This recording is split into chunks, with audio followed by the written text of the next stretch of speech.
んにちは、エッセンスです。今日は大学時代にやっていた警備員バイトについて皆さんに話していきたいと思います。僕は大学生の時に結構いろんなバイトをやっていて、警備員の他にも家庭教師、テレアポ、それから税理士事務所で経理のバイトとかをしていました。他にもバイトではないですけど、大学の体育会の部活のコーチとかもやってたんですけど、これは長くなるのでまた今度話そうと思います。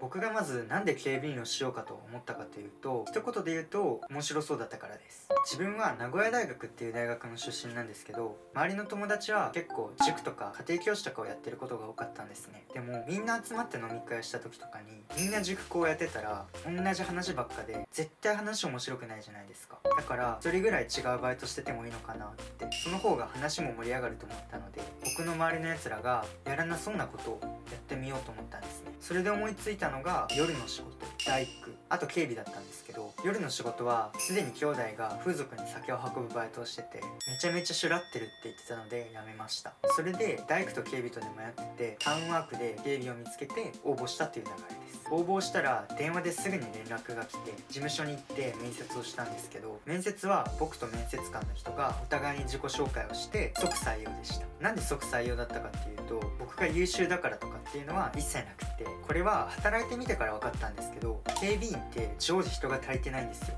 万年人手不足なんです。だからよっぽど事件を起こしそうとかじゃない限り面接で落とされるってことはないです。あとは言い方悪いですけど、正直バイトなんで誰でもできる。なので能力は関係ないです。というわけで早速働き始めることになったんですけど、いきなり現場に出て働くっていうわけではなくて、まずは事務所で一定の時間研修を受けました。この研修は警備業法っていう法律で30時間ぐらい受けないといけないっていうのが法律で決まっていて、必ず受けないといけません。ただ実態は警察 OB のおじさんが天下りで役職をもらって警備会社に来ていて、そのおじさんの昔話を延々と聞かされるっていうだけです。警備会社は警察の代表的な天下り先の一つなんですけど、なので幹部の人はほとんど警察 OB なんですよね。警察の人と関わったことがないとかだったら珍しい体験なので面白いかもしれないんですけど、僕はライフル射撃っていうスポーツをやってて、警察の人とは何回も面談したりとか話すのも慣れてるので、なんとも珍しくもないし、正直くっそ暇でしたね。ブツをさばいてた丸坊と抗争した時の話とかを3日間ぐらい聞かされましたね。それから一応法律のことを聞いたりとか、誘導灯っていう警備員の人が持ってるオレンジの棒、皆さんも見たことあるとは思うんですけど、誘導灯の使い方だったりとか、無線機の使い方を教わったりとか、あとは研修に来てた人みんなで病院に行って精神鑑定みたいな、この人大丈夫ですよみたいなこともさせられました。ちなみにこの研修の間の給料なんですけど、最低保証分ではあるんですけど、時間分給料はちゃんと出ましたね。そこから僕は大体8ヶ月ぐらい勤務しました。まずどんな仕事をするかっていうと、具体的な現場を言うことはできないんですけど、僕の場合は主にショッピングモールで警備をしたりとか、あるイベントでは金属探知機を持って身体検査をしたりとか、カバンに手突っ込んで荷物検査したりとか、お祭りとかイベントで指定の時間ずっと立ってる。で、時々道案内するみたいな。雑踏警備って言うんですけど、そういうことをやってました。この業務内容っていうのも警備業法で結構しっかり決められてます。業務の区分は1号警備から4号警備まであって、僕が採用されたのが2号警備で、今言った施設の交通誘導とかイベントの雑踏警備が2号警備にあたって、例えば道路工事とかビルの中の防犯カメラを監視するとかみたいなのは僕はできないってわけですね。別の研修を受けないといけません。ここからは僕が警備員として働いて良かったこと、逆に辛かったこと、そして最後になんで警備員のバイトを辞めたのかっていうことにつ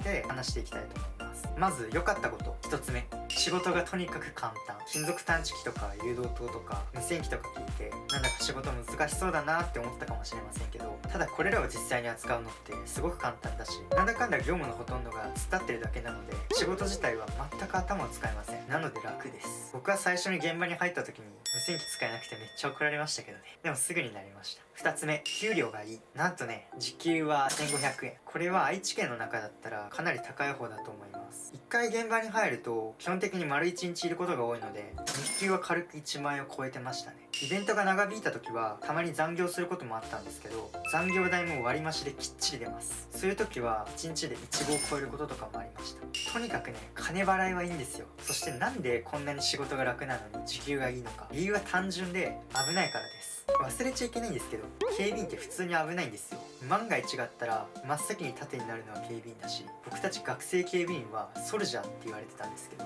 基本的にイベントの一番目立つところに立つ、最前線に立ってました。自らの安全を切り売りしてお金をもらってました。幸い僕は何もなかったですけど、これから警備員やりたいっていう人はそこだけは忘れないようにしてください。3つ目、現場の雰囲気がいい。雰囲気がいいというか、良くも悪くも超ドライですね。お互い顔と一部の人の名前を知ってるぐらい、現場で会うだけの関係ですね。それから年齢層も僕ぐらいの学生で若い人が少数いて、あとはだいぶ上のおっさんばっかりだったので、逆に優しいんですよ。普通におじいちゃんみたいな人もいます。ちなみに女性は学生が僕が見た限り1人だけいて、若い人は1人もいませんでしたね。警備ってすごく体育会系でパワハラとかすごくありそうなイメージがあると思います。僕も働く前はそうでした。実際さっきも言ったように警察 OB の人もたくさんいて、体育会系であることは間違いないんですよね。なんなら敬礼とか普通にしてましたし。でもバイトに限ってはパワハラとかはないですよ。あくまでバイトの話ですけどね。4つ目、いろんな現場に行ける。最初の方は毎回現場が変わります。これはいろんなイベントがある2号警備特有かなって思います。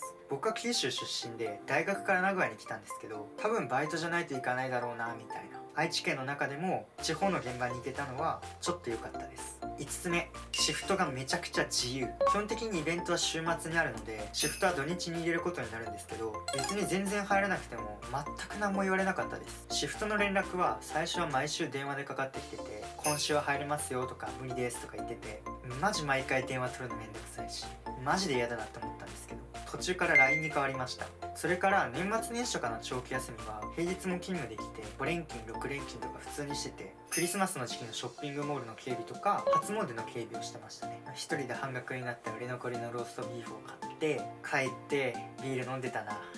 渋かったな。続いて警備員をやってて辛かったこと。1つ目、服務規定が厳しい。まず警備員には制服があります。頭のてっぺんからつま先まで細かく決まってます。なぜかというと、これはなりすましを防止するためですね。警備員の言うことってみんな基本的に聞くんですよ。だからもしなりすましでもされたらありとあらゆる犯罪の温床になるんですよ。これは理由が合理的なので納得できると思います。それから茶髪禁止、ピアス禁止、サングラス禁止。普通の社会人なら当たり前かもしれないですけど、学生だとちょっときついかもしれないですね。でもピアスなんかは外せばいいですし、サングラスは室内ならいらない。ただ外に出るとき、特に夏あっていいかなって思いましたね。眩しい。あと髪の色なんですけど、僕は警備員してた時も全然茶髪でした。今よりはさすがに暗かったですけどね。ちなみに就活も普通に茶髪でしました。辛かったこと2つ目、面倒な相手への対応。警備員をやってて一番しんどかったのが、ヤバいタイプのやつが絡んできた時です。特に印象に残ってる現場が2つあって、1つが極寒の中施設の交通誘導をしていた時ですね。その日はクリスマスイブで施設がめちゃくちゃ混んでて、なかなか駐車場に入れなくて、そしたら多分イライラしたんでしょうね。いきなり僕の前に止まった車が窓を開けてって、しかもそいつ助手席に女乗せてましたからね。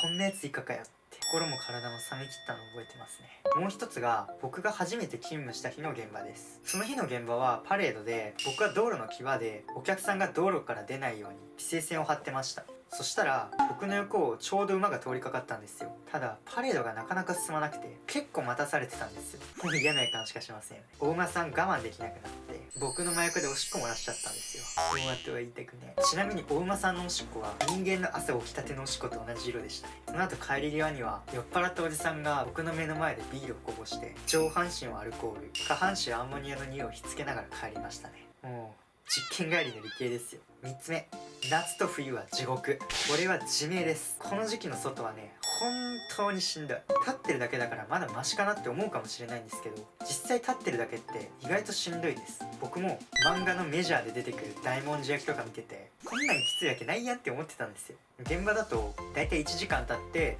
10分休憩の繰り返しで8時間とかやってたんですけど、マジで足むくみまくってパンパンでしたね。4つ目、ヤニカスばっかり。おっさんたちが休憩のたんびにタバコ吸うんですよ。僕の見た限り警備員の9割ヤニカスです。おっさんはほぼ 100% 吸ってます。自分はあんまり喫煙者に対して抵抗はないし、家族も吸ってたし、吸いたくなる気持ちはわかるんですけど、嫌な人はマジで嫌かなと思います。ただ誘われるとかは一切なかったです。みんな黙って黙々と吸ってましたね。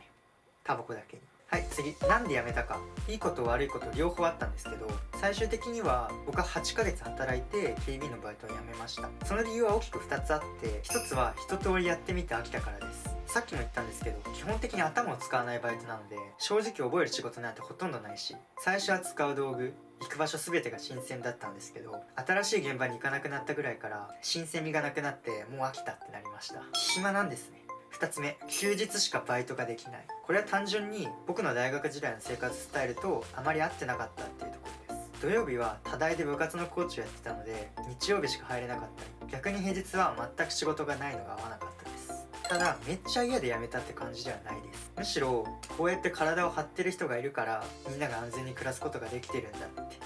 身に染みて分かったので、かなりいい経験ができたかなって思います。みんなに勧めるとしたらめちゃくちゃやった方がいいとは思わないんですけど、興味があるなら一回やってみてもいいかなぐらいに勧めます。ただ正直長くは続けるものではないです。学生は特に時間を有効に使ってほしいので、他にあることあるよねって思います。というわけで今回は僕が大学時代にやっていた警備員バイトの話をしてきました。他のバイトの話もまた随時しようと思うので、その時は楽しみにしておいてください。ぜひ皆さんのバイト選びの参考にしてみてください。今回の話はここまで。バイバイ。